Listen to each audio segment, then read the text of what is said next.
What is up, everybody? Resale Renegade here, resalerenegade.com. Check out the link in the description below, links to the website, lots of cool stuff there. Today, I had a video planned for today. I already shot the video and everything, but I scratched it for today. It'll be up tomorrow because I wanted to address this question that I got on my Facebook tonight because I'm totally stoked about this. I'm not sure if this person wants me to use their name or not, so I'm going to probably blur it out. But you can read the little dealy bopper probably up here in the white area. But she asked, or she said, we used the three questions video. That's 2 videos ago, I believe, 3 videos ago, something like that. I'll link to that video here, thereabout. Anyways, we used the 3 questions today while shopping for a camper. He wanted $2,000, so my husband asked question number 1, what do you need to get? Seller responded $1,700, says $300 off. Hubby asked, question number 2, could you do a little better? Seller responds, what were you thinking? Oops, went a little off script. Hubby responds $1,500. Seller then wants to split the difference and lands at $1,600. Then my husband looks at me and says, what does my wife think? To which I respond $1,550, and he hesitantly agrees. So we're happy with our 2002 Coleman pop-up camper at a reduced price. We never did get to ask question number 3, is that fair? But I'm still unclear on that question anyway. Are you supposed to offer a lower price and then ask question 3? Because in the video, you said you would follow the question with the offer, and that didn't make sense to me. So yes, first of all, let me correct that. In the video, I didn't even notice it until she called me out on it. In the video, in the very second half, I said that the offer follows the question, and it's actually the other way around. And I don't know even why I said it that way. But the third question is that fair? And is that fair is supposed to be asked kind of like this. I was thinking like $1,500 cash. Is that fair? Because you take the focus off of $1,500 cash and then you ask the question of, is that fair? I was thinking $1,500 cash is a statement. Is that fair is a question. And when they answer the question, is that fair? Yes. They've really just accepted your offer. That's how it's supposed to work. If you say, is that fair, $1,500 cash, chances are good they're focusing on the last thing that you said of $1,500 cash, and they might not be as quick to say yes. They might not even say yes at all. So I wanted to address that really quickly and clear that up because she's actually not the first person that's asked me about that question, which tells me that I didn't do a very good job of explaining it. The second thing that I wanted to address was the 3 questions in general. First of all, you don't have to do exactly the 3 questions that I had, which is, what do you have to have for it? Can you do a little better for me? And is that fair? You can make those questions your own. However you need to twist the words and get the point across and say something that makes you feel comfortable while also not making the seller feel threatened or lock up or anything like that. And that's like, for instance, with me, what's your best price is a surefire way to get me to lock up. I won't deal with people who ask, what's your best price? Because I hate the question. It pisses me off inside, and you're automatically like disqualified from negotiations when you ask me that question, especially if you ask me over email.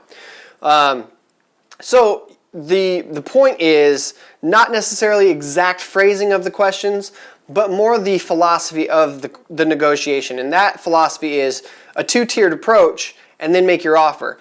And the reason behind that is because if you can take $2,000, right?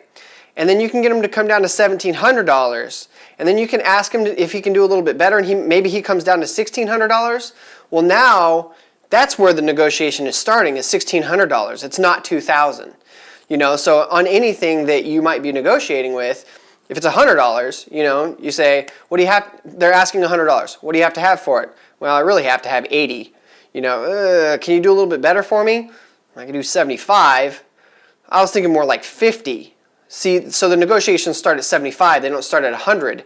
Whereas most people are just like, well, I'll give you 50 for it, except for their negotiations started at 100, 50, no, we'll meet in the middle at 75. When if you can talk them down to the 75 price point and have your negotiations start there, you're already a winner. So that's the basic philosophy that I was trying to get across. If you need to make the questions your own, by all means, do that. The other topic or issue, I guess, that I wanted to address is the questions are not as important as your body language and the tone of your voice, the inflection that you use. And a good example of that is like, well, how much do you have for it? Versus, well, how much do you have for it? You know, so there's a difference in what I'm asking there. You know, even though the words are the same, the person that's hearing the first one is like, I don't know, you know, it's not as sellable. Whereas the second question is like, well, what do I have for it? Or what do I have to have for it? You know, if you put an inflection on different words and you use your body, you know, a little bit differently, you can get a completely different reaction from people. And that's the same thing, that's like 80% of communication is body language.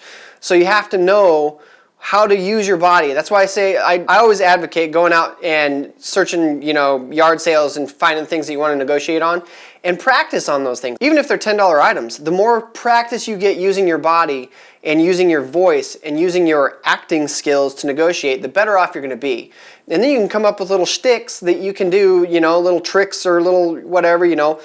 Another good one that I actually have to give credit to my buddy Jason, because he does this all the freaking time. He, let's say he's going to see something and it's $100, right? And what he wants to pay for it is $75.